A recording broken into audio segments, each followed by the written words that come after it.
अस्सलाम वालेकुम दोस्तों, तुसीं वेखदे हो पाक पतन टीवी ते मैं तुहाडा मेज़बान मोहम्मद बूटा ज़ाना वीरां दी खातर सफर करके वीडियो लैके हाज़र होई। उम्मीद करांगे साडे वीरां नूं अज वाली वीडियो पसंद आवेगी। अज वाली वीडियो साडी वास सबसक्राइबरां वास्ते जिहड़े साडे कोल घराट जानवर परचेज करदे ने। साडे बड़े प्यार वाले जी भाई मुस्तफा साहब रायविंड तो आए ने। इन्हां ने भाई करीम बख्श वाली झोटी वेखी सी पहलन ते 5000 रुपया सन टोकन लवाया सी। 4,60,000 दे विच सौदा होया सी। मौके ते आके फिर बाकी जो साख्ताब होया सारी शफकत जी हुई है भाई मुस्तफा की जबानी पुछने नाल उन्होंने भाई वड्डे आए ने। सारी गलबात भाई मुस्तफा दे और उन्होंने वड्डे भाई की जबानी पुछने। अस्सलाम वालेकुम जी, की हाल भाई मुस्तफा? थोड़ा उच्ची बोलना है ताकि भरावां नूं पता चले कि की गलबात होंदी सी। रोटी दा आपने किन्ने दा सौदा होया सी? भाई 4,60,000 ਦਾ ਸੌਦਾ ਹੋਇਆ ਸੀ ਆਨਲਾਈਨ ਵਾਸਤੇ। ਹਾਂਜੀ, ਤੇ ਬਿਆਨਾ ਕਿੰਨਾ ਭੇਜਿਆ ਸੀ? ਬਿਆਨਾ 5,00,000 ਬਿਆਨਾ ਭੇਜਿਆ ਸੀ ਜੀ।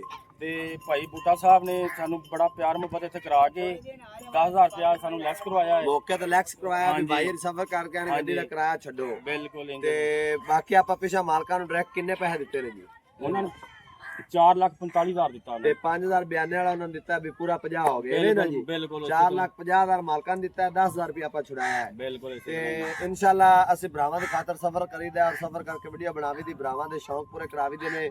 ਬਾਕੀ ਭਰਾਵਾਂ ਨੂੰ ਕੀ ਮੈਸੇਜ ਦੇਣਾ ਚਾਹੁੰਦੇ ਹੋ ਸਾਡੇ ਬਾਰੇ? ਮੈਸੇਜ ਭਰਾਵਾਂ ਨੂੰ ਇਹ ਦੇਣਾ ਚਾਹੁੰਦੇ ਆ ਕਿ ਭਾਈ ਬੂਟਾ ਸਾਹਿਬ ਨੇ ਸਾਡੇ ਨਾਲ ਬੜੀ ਹੈਲਪ ਕੀਤੀ ਇੱਥੇ, ਸਾਡੀ ਬੜੀ ਇੱਜ਼ਤ ਕੀਤੀ ਹੈ। ਠੀਕ ਹੈ, ਤੇ ਬਹੁਤ ਸੋਹਣਾ ਪ੍ਰੋਗਰਾਮ ਚਲਾ ਰਹੇ ਨੇ, ਬਹੁਤ ਸੋਹਣਾ ਚੈਨਲ अच्छा कर रहे हैं ना जी, बहुत अच्छा काम कर रहा है। मुतमईन हो सकते थे।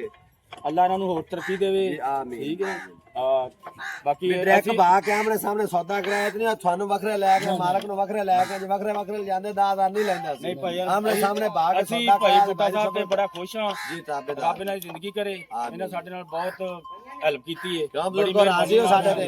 ਅਸੀਂ ਭਾਈ राजी हो के जा रहे हो?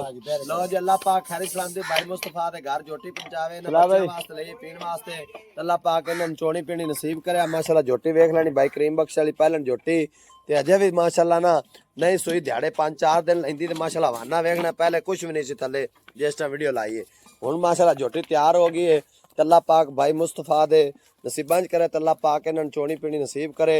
ये रायविंड जा रही है जी ਤੇ ਅਸੀਂ ਬੇहद ਸ਼ੁਕਰਗੁਜ਼ਾਰ ਹਾਂ ਭਾਈ ਮੁਸਤਫਾ ਸਾਹਿਬ ਦੇ ਜਿਨ੍ਹਾਂ ਸਾਡੇ ਚੈਨਲ ਨੂੰ ਲਾਈਕ ਕੀਤਾ ਔਰ ਵੀਡੀਓ ਨੂੰ ਸ਼ੇਅਰ ਕਰਦੇ ਨੇ ਤੇ ਅੱਛੇ ਕਮੈਂਟ ਵੀ ਕਰਦੇ ਨੇ। ਤੇ ਇਨਸ਼ਾਅੱਲਾ ਭਰਾਵਾਂ ਦੀ ਖਾਤਰ ਸਫਰ ਕਰਕੇ ਵੀਡੀਓ ਬਣਾਉਣੇ ਤੇ ਭਰਾਵਾਂ ਦੇ ਸ਼ੌਂਕ ਪੂਰੇ ਕਰਾਉਣੇ ਤੇ ਕਰਾਉਂਦੇ ਰਵਾਂਗੇ। ਅੱਲਾ ਦੇ ਹੁਕਮ ਨਾਲ ਗਰੰਟੀਆਂ ਵਾਲੇ ਕੰਮ ਹੁੰਦੇ ਨੇ ਤੇ ਗਰੰਟੀਆਂ ਵਾਲੇ ਕਰਾਂਗੇ। ਕੋਈ ਲਾਮੇ ਵਾਲਾ ਕੰਮ ਨਾ ਕਦੇ ਕੀਤਾ ਨਾ ਕਰਨਾ। ਮਾਸ਼ਾਅੱਲਾ ਜਾਨਵਰ ਐਡਾ ਸਿਆਣਾ ਆਪੇ ਚੜ ਗਈ ਕਰਮ ਵਾਲੀ ਮਾਸ਼ਾਅੱਲਾ ਜੀ। अल्लाह पाक भाई मुस्तफा दे घर खैर सलाम तिल जावे। पराली शराली पाक गड्डी आदि जिम्मेदारी मोटरसाइकिल रखनी है अजे विच आदि जिम्मेदारी ते गड्डी मंगा के दी। अल्लाह पाक भाई मुस्तफा दे नसीबां च करे ते अल्लाह पाक खैर सलाम ते इन्हां दे घर पहुंचावे।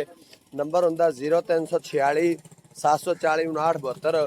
इस नंबर ते WhatsApp बनी है, कॉल नंबर है। जेड़े भी नु मझ गां दी जरूरत होवे साडे WhatsApp नंबर ते राबता करन। मिलांगे एक नवी वीडियो नाल। अल्लाह ने के बान पाकिस्तान जिंदाबाद।